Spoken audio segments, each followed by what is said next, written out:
Je te souhaite la bienvenue sur Sinian Stories. Je suis ravie de te retrouver aujourd'hui pour un tirage. Je vais battre les cartes en accéléré, comme ça je te fais gagner du temps. Tu verras simplement l'étalement et je te retrouve tout de suite pour découvrir le message qui est là pour t'être délivré. Je te retrouve tout de suite.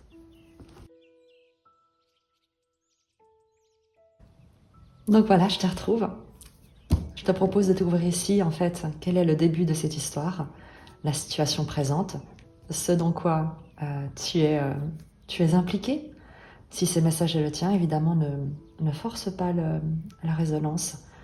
Si ça vibre en toi, si ça te parle, eh bien, c'est que le message est là pour t'être délivré. Si ça ne te parle pas, ne force pas. Et quoi qu'il arrive, ce ne sont pas les cartes qui détiennent le secret de ton existence, mais bien ton cœur.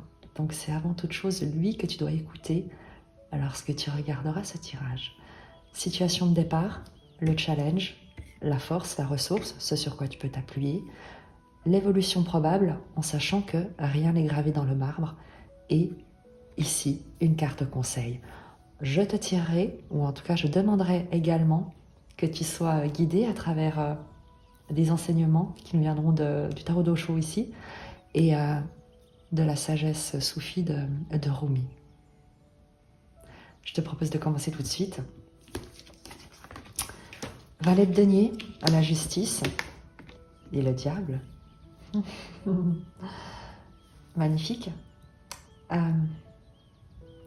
Tu apprends avec le valet de denier.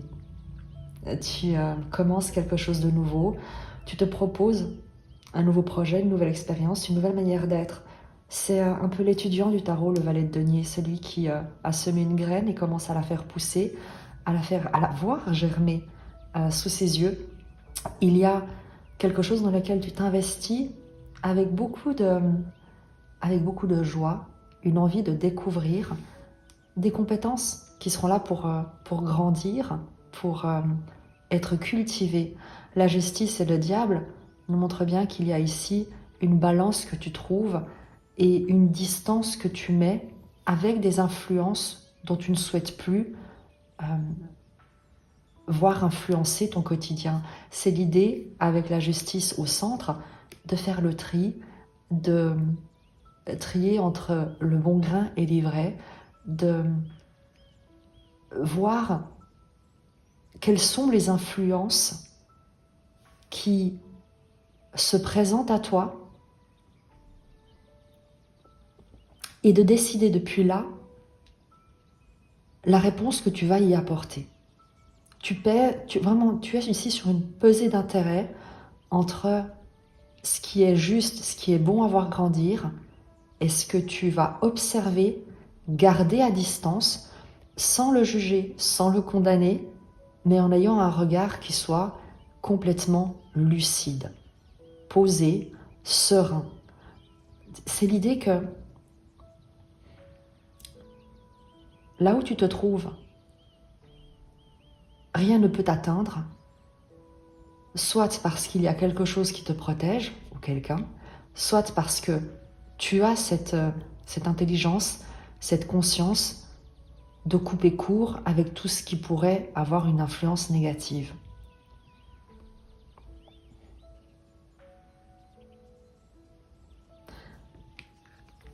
J'aime beaucoup cette justice qui a le sabre baissé, parce c'est vraiment l'idée de ne pas aller régler ses comptes auprès de gens, auprès de situations, dans des environnements qui sont ce qu'ils sont, qui sont en proie à peut-être des turpitudes, des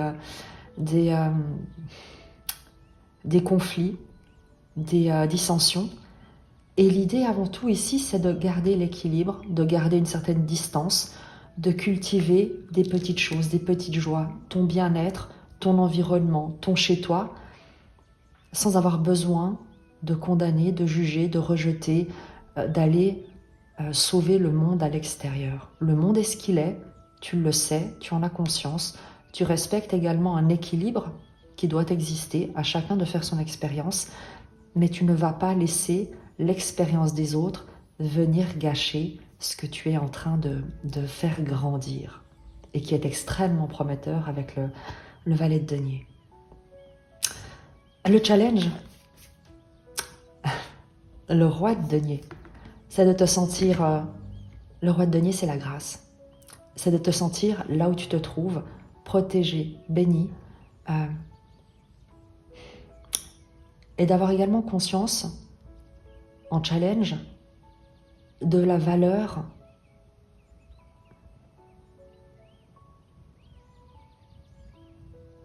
de ce que tu es en train de faire, du potentiel de ce que tu es en train de cultiver, de l'importance de la paix dont tu t'entoures, de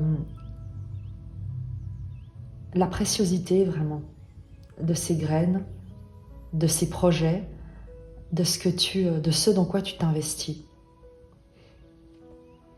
Et peut-être également en challenge avec ce roi de denier, te reconnaître enfin comme souverain de ton état matériel, qu'il soit financier, mais qu'il soit avant toute chose là où tu te trouves ancré.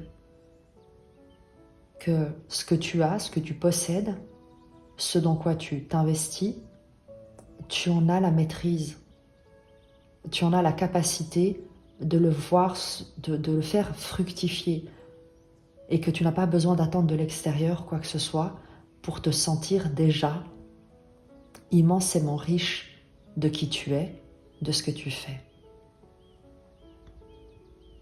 Il y a l'idée avec ce roi de denier en challenge de voir peut-être la grâce de tes mouvements, la grâce de ce que tu proposes. Et puisqu'on est sur le denier, sur la matière, vraiment la grâce peut-être de tes formes, de ton corps. Peut-être que tu coupes court ici avec des addictions, que tu rétablis un équilibre pour prendre mieux soin de toi. Et ce qui est certain, c'est que là où tu pourrais penser qu'il te faudrait, avec un valet de denier, encore progresser, encore apprendre, encore grandir, encore faire mieux, être quelqu'un de mieux, ou te croire pas encore assez compétent, assez suffisant, suffisamment bien, on te dit qu'il est temps de voir à quel point tu es exactement ce que tu souhaites être, mais que tu ne vois pas que tu es déjà. En force, ressources, ce sur quoi tu peux t'appuyer dans cette situation. Le 7 d'épée. Étrange énergie que le 7 d'épée, puisqu'on parle ici de vol, de trahison, de mensonge, de faux semblants. Mais c'est également, typiquement avec le 7 d'épée, tout ce qu'on se ment à soi-même, toute la manière dont on se trahit soi-même. Et en force, il y a cette idée de voir en face, avec les épées, peut-être des pensées, des croyances, des schémas qui te sabotent, qui viennent te raconter une histoire qui n'est pas une histoire de succès, mais peut-être d'échec, d'usurpation, d'imposteur. Et avec le 7 d'épée en force, on nous dit ici que cette place, ce trône, cette souveraineté, tu ne la voles pas, tu ne l'usurpes pas. Elle est juste, elle t'est due. Tu l'as gagnée.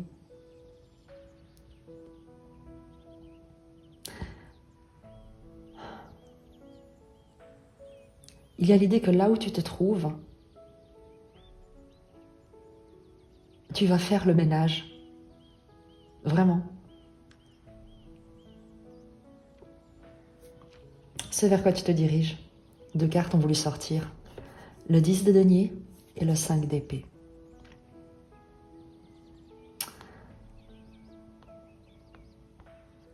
Le 10 de denier te parle de prospérité, d'héritage, de dynastie, de construire sur du très long terme une sécurité, une prospérité financière, matérielle, familiale, générationnelle, Tu sors d'un conflit de loyauté également avec le 5 d'épée qui jusqu'ici pouvait agir comme un saboteur, comme des critiques, comme des jugements avant tout intérieurs qui te faisaient penser que tu n'étais pas à la hauteur, que tu ne méritais pas, que tu ne pouvais pas accéder à cette prospérité, à ce sentiment d'accomplissement. Avec cette roue de fortune de denier, on est ici sur un cycle de prospérité que tu es en train, ou qui est en train de s'enclencher autour de toi, et qui peut-être pourrait, l'espace d'un instant, te déstabiliser. Ou déstabiliser en toi des pensées qui voudraient te laisser croire que tu ne serais pas à ta place. Le conseil, si tu en avais besoin, l'étoile, laisse-toi guider. Tu es sur le bon chemin, un chemin de guérison, un chemin d'accomplissement, un chemin inspiré. L'étoile te parle de protection, évidemment, d'intuition, d'inspiration, de création, de bénédiction. Crois en ta bonne étoile et crois en ce que tout ce qui va être, tout ce que tu vas voir comme de miraculeux arriver dans ta vie, ce ne sera pas des pièges. Je crois qu'il y a vraiment ici pour quelqu'un un accomplissement, une réussite dans un environnement que rien n'aurait permis, ou plutôt dans un environnement dans lequel cette personne aurait cru se perdre, se noyer, ne jamais pouvoir réussir, s'en sortir, prospérer. Et ce qu'on nous raconte ici, c'est que, au contraire, face à un environnement extrêmement hostile, dans des dynamiques extrêmement conflictuelles, il y a quelqu'un qui réussit à emprunter un chemin d'ascension, d'accomplissement, de prospérité dont elle-même pourrait douter de la réalité, de la solidité,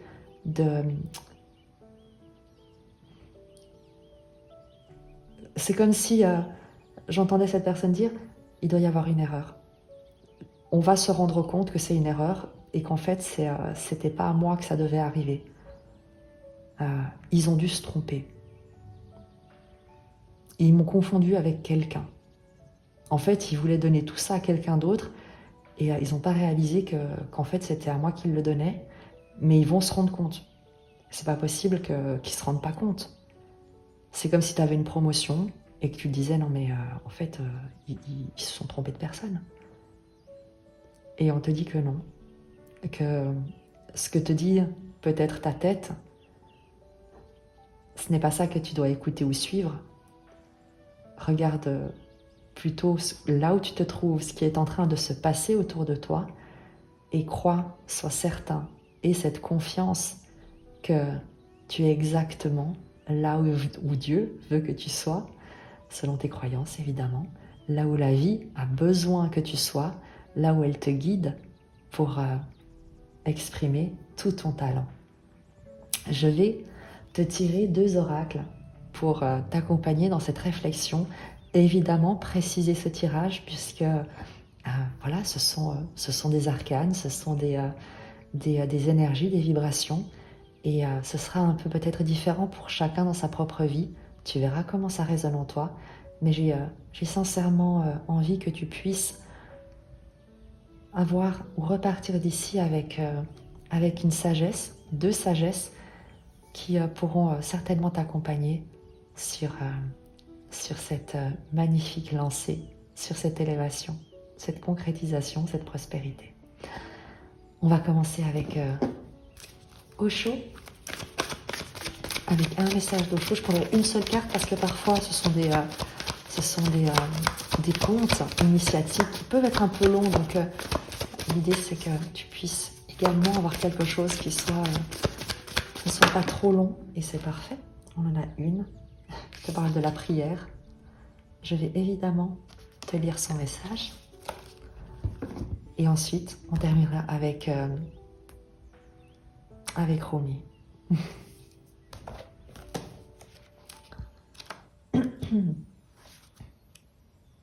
Je te propose de t'installer confortablement. C'est pas trop long, tu verras. Ça fait juste 3 petits paragraphes. Donc,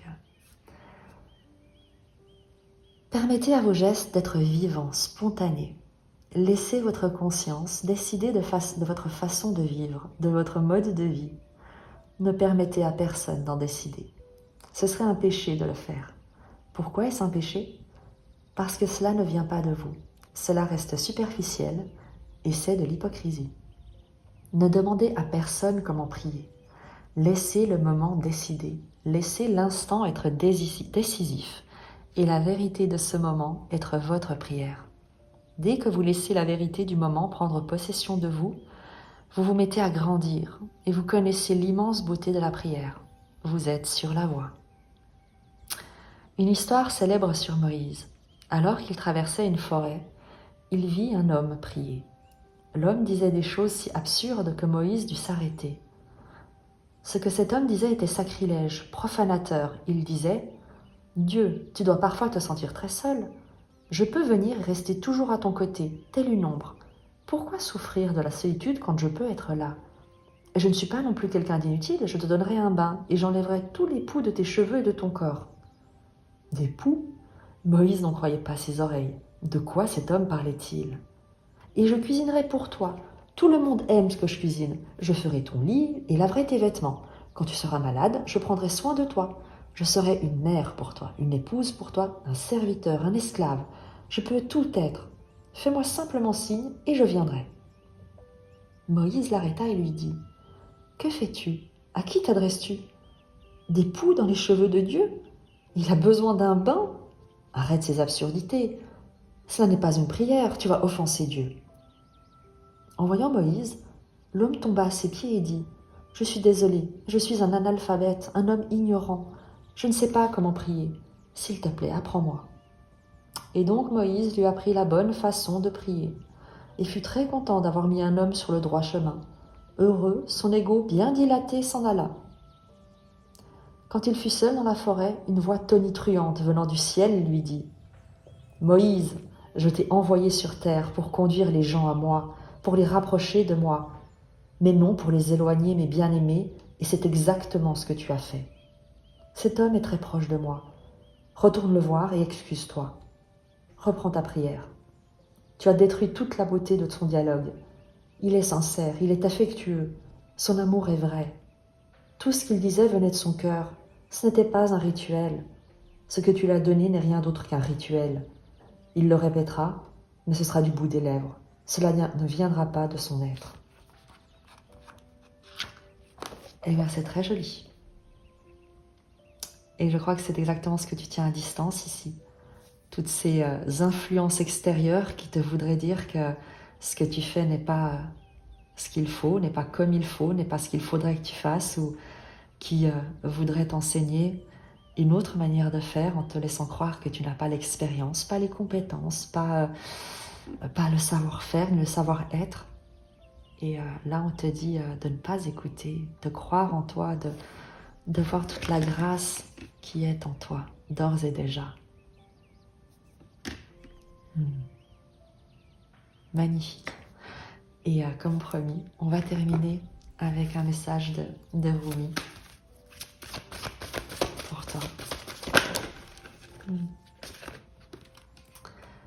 La faveur d'Al-Hakim, et je vais te lire son message. Je te remercie de m'avoir accompagné sur ce tirage. J'espère avoir l'occasion de te lire dans les partages, dans les commentaires peut-être. N'hésite pas, ça me fait plaisir.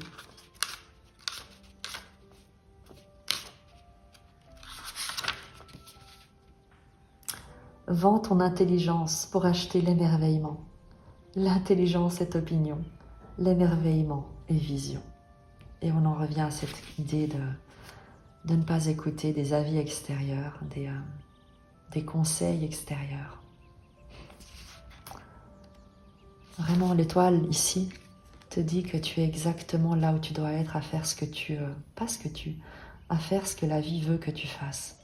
Et tu le fais d'une manière absolument merveilleuse. Le don de sagesse, faveur d'Alakim jaillit dans ton cœur. Sa grâce se réalise à travers la vie, comme le rire d'un bébé répondant gaiement aux chatouilles de sa mère. La sagesse peut donner un sens divin à toute chose, surtout à ce qui n'est pas logique. Oh, comme je révère la faveur d'Alakim et son don de sagesse. Elle est infiniment précieuse à mes yeux et toujours bienvenue pour moi, cette chère amie qui m'apporte une telle paix. Un don de sagesse divine, faveur d'Alakim vient au secours de ton âme sous le regard attentionné de Rumi. C'est la médecine de l'âme, un don spirituel qui apporte la guérison, la vision et la capacité à se défaire du désir impatient d'obtenir ce qu'on ne peut pas encore avoir. En recevant ce don, cette grâce qui opère sur le plan de l'âme, ton regard sur la vie devient plus curieux, plus ouvert, plus calme et réceptif. Tu n'as plus besoin de diriger les opérations pour que tes désirs prennent forme. Tu peux te reposer sur la certitude que tes efforts quotidiens et ton abandon suffiront amplement. L'angoisse mentale s'apaise. Tu es capable d'accepter la nature insondable de la divinité qui s'exprime à travers la vie. Il t'apparaît de plus en plus clairement que le prix à payer pour se rapprocher du divin est d'abandonner le besoin de toujours tout comprendre. De ce calme croissant, une grande activité peut naître. Tu seras bientôt capable de te laisser entièrement guider par la main divine et d'apporter ainsi des contributions essentielles à l'évolution de l'âme humaine. Tant de choses vibreront, émaneront, émergeront et jailliront de toi, et pourtant tu auras l'impression de ne rien faire. Ce paradoxe sacré deviendra une expérience quotidienne. Peut-être auras-tu le sentiment étrange que ta vision de la vie et ta raison d'être sont plus claires que jamais, mais en même temps totalement inconnues, comme si elles restaient encore à découvrir. C'est tout à fait normal. La sagesse nous accorde la capacité de saisir les bonnes occasions qui se présentent, de nous défaire des situations et des liens qui appartiennent au passé, et de laisser le futur prendre forme suivant l'ineffable rythme de la vie. Cet oracle t'apporte une guidance particulière. Si tu n'es pas sûr de l'issue que trouvera un problème, ne te tracasse plus. Tant que tu ne cherches pas à comprendre, le divin interviendra sans peine. Suis le rituel sacré et sache que tout va bien, belle âme. Ton cheminement est sans doute très profond. Ton allégeance au mental intellectuel est en train de s'estomper au profit du savoir de ton cœur. Peut-être ressens-tu le besoin de changer de compagnie et de centre d'intérêt. Ou trouves-tu que le monde des opinions et des débats n'est plus vraiment à ton goût et que le domaine de la créativité est finalement bien plus enrichissant? Alors cet oracle vient te confirmer qu'il faut faire confiance à ces changements intérieurs, qu'ils semblent insignifiants ou au contraire dramatiques. Il s'agit là de jeunes plans qui se développeront peu à peu pour donner à ta vie une orientation totalement nouvelle, plus proche du sacré. Tu n'auras plus nécessairement une idée de la forme qu'ils prendront, peu importe. Le gland se transforme en chêne, car tel est son destin.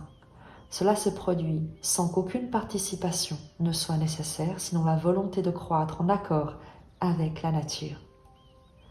Il en va de même pour l'éclosion qui se produit en ce moment dans ton âme. Le fait de ne pas trop en savoir t'offrira la plus grande des faveurs. Être capable d'aimer, donc de vivre plus librement. Cet oracle t'apporte aussi des conseils pour trouver la paix. Jette un œil aux vieilles coutumes et sagesses qui traversent les traditions. Toutes les sagesses antiques nous parlent des cycles, de la capacité à lâcher prise pour laisser place à une nouvelle vie et de l'intelligence supérieure à laquelle nous devons nous soumettre pour faire l'expérience de la paix. Le feu qui brûle dans ton ventre est un bel aspect de ta personne. Laisse-le être le souffle qui s'enroule autour du cœur, non pas le souffle lourd du mental, impatient. Car lorsque le feu brûlant dans le ventre est attisé par le souffle du cœur, on obtient à la fois le calme et le mouvement dynamique, la tranquillité reposante et l'action inspirée. Tu seras alors animé par le paradoxe sacré et les capacités bienfaisantes de ton cœur ne connaîtront plus aucune limite. Et je te lis le rituel sacré, si tu veux le faire avec moi. Dis à voix haute: j'invoque la présence divine qui m'aime inconditionnellement et me livre entièrement à la sagesse. Accorde-moi la capacité d'accepter ta grâce, ta générosité et le don d'une vie riche de tous ces mystères. Aide-moi à apprendre et à progresser pour que je prenne conscience de l'amour qui est présent partout, y compris en moi-même. Aide-moi à résister dans le mystère aimant de la compassion sacrée. J'appelle la sagesse des anciens, de ceux qui m'aiment inconditionnellement et connaissent la vérité. Que vos pouvoirs et connaissances calment mon esprit et attisent ma force de vie, pour me permettre de faire corps avec l'amour, dans la paix et la détermination. Qu'il en soit ainsi.